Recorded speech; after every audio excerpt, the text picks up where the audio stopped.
Hello दोस्तों, क्या हाल चाल। मैं भी बलराम शर्मा एक बार फिर से आप लोगों का स्वागत करता हूं आपके प्यारे से परिवार देन वही में। तो दोस्तों, बात करते हैं आज की क्लास की। जितने भी विद्यार्थी 12th में 2024 में परीक्षा देने वाले हैं हिंदी माध्यम से भौतिक विज्ञान यानी फिजिक्स की, उन सभी के लिए क्लास है ये।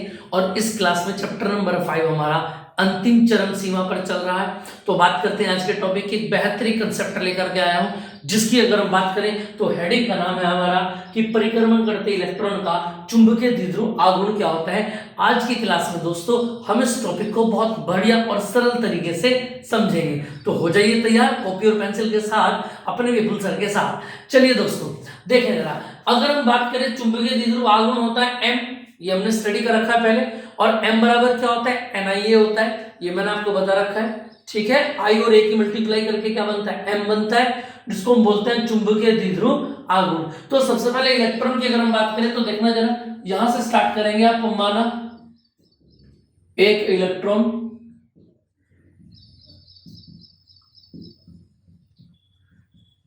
किसी परमाणु के चारों ओर R त्रिज्या के वृत्ताकार पथ पर v वेग से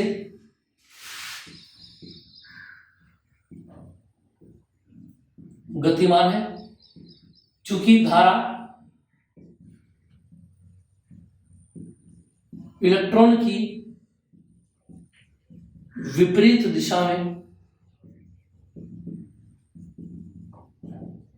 होती है।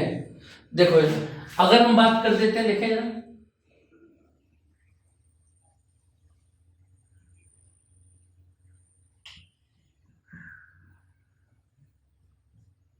ये लो जी, एक परमाणु का केंद्र है। और याद रखना, ये लो जी,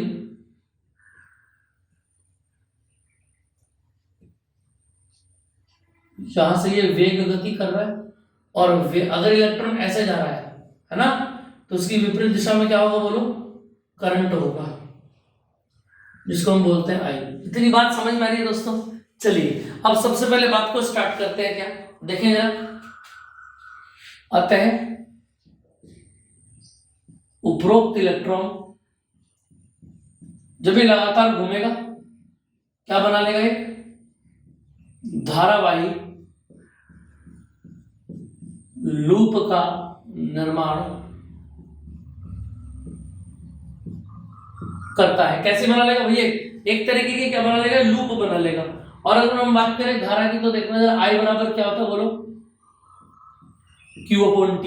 और अगर मैं इलेक्ट्रॉन की बात करूं तो इलेक्ट्रॉन का आवेश हो जाता है T। और टाइम पीरियड मैंने कितना मान लिया दोस्तों, कैपिटल T मान लिया है कि कैपिटल T में एक रिवॉल्व कंप्लीट कर लेता है। अब यहां से देखें जरा आगे की अगर मैं बात करूं, चूंकि समय बराबर क्या होता है बोलो, दूरी बटे 4। समय कितना होता है T, दूरी कितनी हो जाती है 2πr, और चाल कितनी हो जाती है V। बोलो भैया समझ में आ रही है कि नहीं बात। इस बात को उठा के ऊपर रख देंगे, ये फर्स्ट बनाई थी मैंने, इसको ऐसे कर देंगे। नाउ फर्स्ट इंप्लाइज दैट, देखना जरा, I इक्वल टू बोलो E, और T की वैल्यू क्या बोलो यहां से, V कहां गया, ऊपर आ गया। इतनी बात क्लियर है। तो यहां से आपके पास किसकी वैल्यू आ गई भैया, I की वैल्यू आ गई। क्लियर है। आप देखना जरा, आते हैं अगर मैं बोलूं आपसे चुंबकीय द्विध्रुव आघूर्ण बताओ भैया कितना होगा, तो याद रखना क्या होता है, M बराबर नंबर ऑफ टर्न की तो बात है ही नहीं, तो N को तो हटा देंगे, I और A लग जाएगा केवल। तो देखना जरा, M बराबर I कितना आएगा बोलो भैया, I की जगह क्या आएगा, A into V upon 2πr। ठीक है, क्लियर है इतनी बात। I की जगह पर I की वैल्यू आ गई, और A की जगह पर A की वैल्यू बताओ कितना होगा, A की जगह पर कितना आ जाएगा, πr²। इतनी बात क्लियर है। देखें जरा, पाई से पाई कैंसिल और R से R कैंसिल, तो यहां से आ गया M इक्वल टू, बताना जरा, E इंटू V अपॉन कितना आ जाएगा बोलो, 2। बोलो आएगा कि नहीं आएगा, एक R उड़ा जाएगा ऊपर से, है ना भैया। ये लो जी, अब इसके अंदर याद रखना एक पॉइंट और हमको एडजस्ट करना है जिसको हम बोलते हैं क्या, कोणीय संवेग। तो m से गुणा ऊपर कर लेंगे और m से गुणा नीचे कर लेंगे। देखना जरा ऊपर कितना आएगा m इक्वल टू ये अपॉन नीचे कितना आ गया 2m और यहां पर कितना आ गया बराबर में mvr।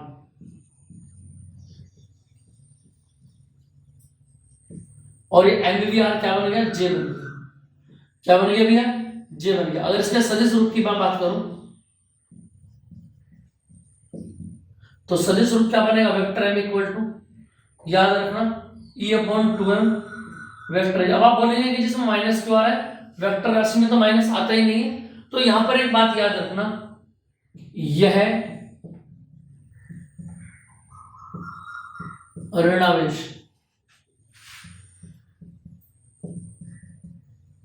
संकेतिक करता है कि चुंबकीय द्विध्रुव आघूर्ण सदैव क्या होगा भैया, जो कोणीय संवेग है, कोणीय संवेग की विपरीत होगा। बोलो भैया बात समझ में आ रही है, क्या होगा ये जे जो होगा वो क्या होगा, हमेशा इसके अपोजिट डायरेक्शन में होगा, विपरीत दिशा में होगा। तो अगर मैं बात करूं आपसे कि कोई भी परमाणु के चारों परिक्रमण करते हुए इलेक्ट्रॉन का चुंबकीय द्विध्रुव आघूर्ण कितना हो जाता है, तो दोस्तों आप लोग याद रखेंगे m बराबर क्या हो जाता है, vector m equal to minus के e upon 2m into vector j। ये बात आप यहां से याद रखेंगे, ठीक है दोस्तों। और यही हमको लेके आना था, यही हमारा क्वेश्चन ने हमसे क्वेश्चन किया था, ठीक है। सवाल आगे बात समझ में। चलिए तो दोस्तों फिर मिलते हैं नेक्स्ट क्लास में कुछ और बेहतरीन चीजों के साथ, एकदम सरल तरीके से। आई होप आपको ये टॉपिक कंप्लीट समझ में आ गया होगा और ये एग्जाम में पूछ लिया जाता है, तो इसको 2-3 बार आप प्रैक्टिस जरूर करें घर पर, उसको रिवाइज करते रहे। हर तीसरे चौथे दिन के बाद आपको ये कंटेस्ट हो जाएगा। जय हिंद दोस्तों।